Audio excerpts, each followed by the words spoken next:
Persian mystics thought of the phoenix as the symbol of the human soul, reborn from its own dead body. The crisis of the mythical phoenix was its burning, and out of its ashes came the rebirth.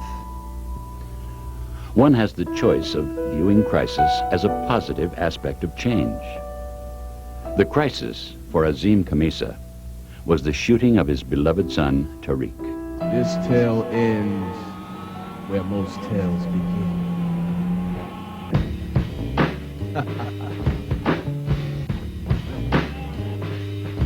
She was the middle of that January night when they be crossing. Caught up in the mix show, but they be crossing.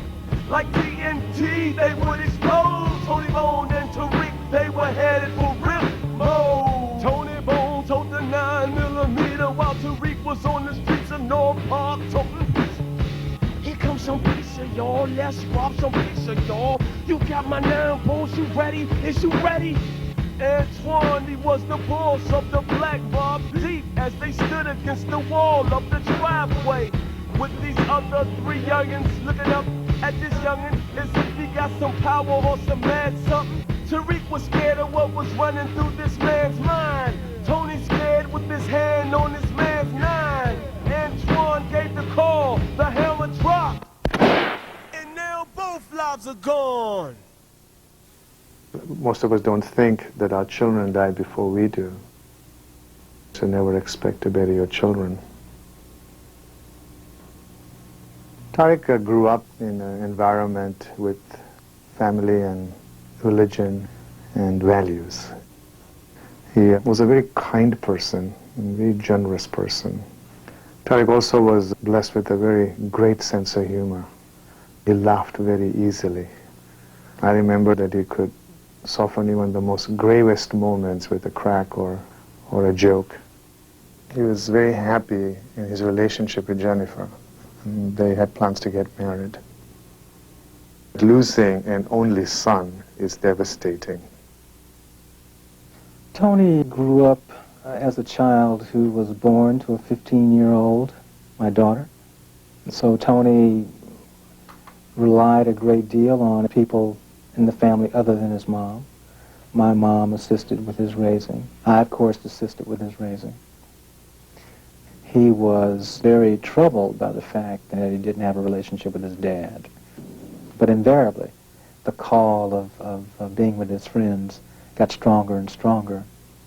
My son, Tariq Khamisa, on the night that he was killed, was delivering pizzas. Late that night, 11 o'clock news, there was a news report. Tariq Khamisa was shot and killed while delivering a pizza. And a very bad feeling came over me. Because it was the first time that since Tony had been with me that he wasn't in bed sleeping. It was gang-related. They have this procedure, what they call jerking the pizza man. Tariq was asked to give up the pizza, and he said no. And the 18-year-old gave the order to a 14-year-old. Gang name was Bones. He said, bust him, Bones. And a bullet was fired. It was one bullet, but it was fatal. Tony committed a cowardly act. He shot and killed a defenseless person. And no way that you can make that right.